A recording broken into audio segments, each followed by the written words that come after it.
Well, like the rest of us, Labour has had a night to sort of sleep on it and wake up to work out what they think about what's happened in Downing Street. Obviously, Rishi Sunak wasting no time at all in appointing his new cabinet. Lots of familiar faces around the table, including, quite controversially, the return of Suella Braverman as Home Secretary, obviously just days after she quit the Liz Truss government for a breach of protocol. So far, the markets appear to be welcoming the new Prime Minister. The pound hit a 6-week high, while government borrowing costs are falling. Positive there. And a latest YouGov poll shows Rishi Sunak's favourability rating has risen by 12 points in the last week. So, where does that leave Labour and their calls for a general election? We're joined by Labour's Shadow Education Secretary Bridget Philippson. So, Labour have been calling consistently, saying we can't have a coronation, nobody elected either in the country, nobody beyond the Tory party elected either Liz Truss or indeed Rishi Sunak. But it looks like the markets are reacting favourably to his arrival. And indeed, will that make the call for a general election less likely to be heard? The fact that we're even having this conversation about the pound and about the markets is because the Conservatives crashed the economy. I mean, they've put us in an incredibly difficult position because of the reckless approach that they have taken. And I do think the British people should have their say. We're now on to our third Conservative Prime Minister in 3 months. Conservative MPs have had their chance to pick another Prime Minister, but the British people, they haven't had a look in. And wherever I go, people tell me they want the chance to have their say. I think that's right. And this government have got absolutely no mandate. But you can't keep saying it, can you? Because obviously he's not going to call an election. That's simply not going to happen. It couldn't have been clearer from his remarks outside Number 10 yesterday. So at some point you're going to have to abandon this call for a general election because it just isn't going to happen. I'm afraid it's not going away, and we will keep calling for it because I think there's an important point of principle about the British people having their say. And I think, as we've seen, this isn't going to put a stop to the chaos that we've seen in the Conservative Party, not just in the last few months, but, you know, they have been in power, after all, for 12 years now. And I think we see how the focus that they have on their own party interest above the country is going to cause us real and lasting damage. You know, you look at the reappointment of the Home Secretary, someone who just last week was found to have been involved in a very serious security breach, broke the ministerial code. Rishi Sunak stands in front of Downing Street and says he wants to bring integrity back, and then he appoints Suella Braverman, who's, you know, engaged in a major security breach, back into government as Home Secretary. You really couldn't make it up. Well, we're speaking to James Cleverly a little bit later on the programme. We'll talk to him about just how concerned he was by that security breach, because, of course, many commentators are saying that was also political, her departure, because she was taking a stand in what she thought as taking a stand to honour the mandate, the manifesto on which they were elected in 2019, and she felt Liz Truss wasn't sticking by that. So it may be more complicated than just sending an email from a wrong address, which is the way some people are describing that security breach. Let's have a full investigation. Let's see. I mean, my concern is this the only time that she's done this? Let's have a full investigation and let's see. But yet again, this is all about the Conservative Party, when we know in Britain right now we face enormous challenges on the cost of living. You know, your viewers watching today will be facing rising mortgage costs because the Conservatives took such a reckless approach to the economy. We know that food prices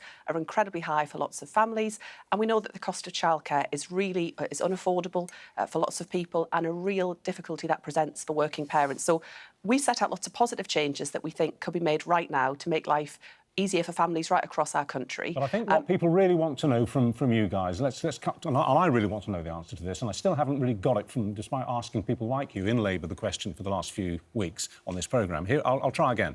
We know that the Conservatives are going to cut spending, and we know that they're going to raise taxes. That's a given. Wouldn't you have to do exactly the same thing if there was a general election tomorrow and you won it? You'd have to do exactly the same thing, wouldn't you? The only reason we're even having this discussion is because the Conservatives crashed the economy. No one was talking about this a month ago. We weren't talking about deep cuts. Yeah, well, we're talking about it now. So can you just tell us what you do? Would you raise taxes and would you cut spending? I want to be Labour's next Education Secretary. So if I were Labour's Education Secretary, I would remove the tax breaks that private schools enjoy and I'd put that money into state education. I think that's a really straightforward way where Rishi Sunak could raise some money that our schools desperately need. They're under enormous pressure right now. That raises £1.7 billion, and it would make sure we can recruit and retain more teachers. It would provide better mental health support in our schools. It would give young people careers guidance. I don't think he can lecture us on tough choices if he's not prepared to look at some of the really straightforward ways I think he could raise money and having a fairer tax system. That's what you do in your department. In fact, thanks for an answer. That was good. What about everyone else? Because there would have to be spending cuts, wouldn't there, across the board? As I say, well, first of all, we don't know actually the full extent of the damage because the government have consistently refused to publish. 40 billion is the figure we're looking to make up. There are various estimates kicking about, but because the government refused to publish the independent forecast for the Office for Budget Responsibility, we don't fully yet know the scale of the damage. But we wouldn't have been having this conversation a month ago. This wasn't on the table. It's only because of the reckless approach the government have taken on the economy that we're now looking at the prospect of spending cuts of that kind. But I think we have to exhaust all other areas where we might raise money and do so in a fair way. So take the windfall tax, for example. Those oil and gas companies who have unexpectedly seen massive profits that they didn't anticipate, that, themselves, they admit they have more money than they know what to do with. Let's tax those oil and gas companies. Let's end tax breaks on private schools. Let's end that non-dom tax status too. I mean, that would allow us to deliver breakfast clubs for every primary school child in England if we were to end that. That's the kind of difference a Labour government would be making. Support for parents, support for families, a fairer economy, and looking to the future where it comes to skills as well. We face an enormous challenge around climate change, but it's a real opportunity to create great jobs too. Right, you put your case very clearly, and we're glad of that, and I think people watching will see that very clearly. I think it's a little concerning, though, that you say we wouldn't have been having these conversations a month ago because, yes, of course, there was that disastrous mini-budget, a lot of the measures of which have been reversed. Rishi Sunak says he's going to put right the mistakes of the past and was very clear that some of those were from his own party. But there is a wider picture, isn't there? There is a global situation. We're recovering from a pandemic. There are other factors on the table. And it almost sounds like you think Labour wouldn't have problems. We would face very tough choices ahead, but that's because they've blown up the economy and created this black hole. I mean, yes, of course, there are global factors. We can all see that. But I think that's why it's indefensible that they're not prepared to make those decisions around, say, the windfall tax. But I think this also does come back to... Sorry, I really don't want to interrupt you because it's fascinating what you're saying.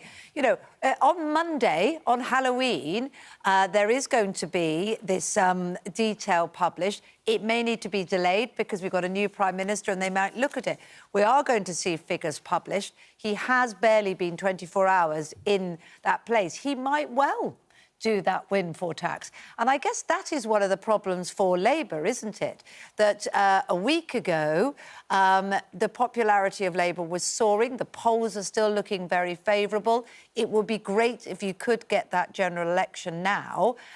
It's going to be tough for Labour being in opposition if, when there is a general election in a year or so's time, he has actually done something to cure the problem.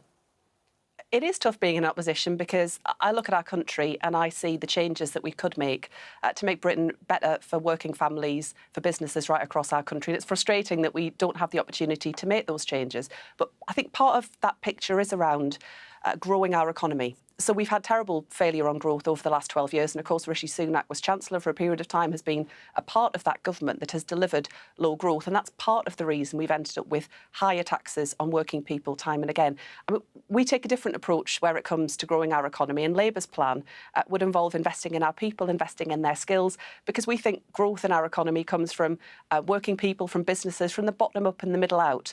Not the approach that the Conservatives have been trying, which is tax cuts for the richest, hoping that then trickles down to everybody else. Growth in our economy is about everyone. It's about all of us. And it's about harnessing those opportunities of the future as well. I'm so sorry to interrupt. It's difficult, isn't it, down with these down-the-line things? But we take the point you're making there. I just want to finish it because we're out of time.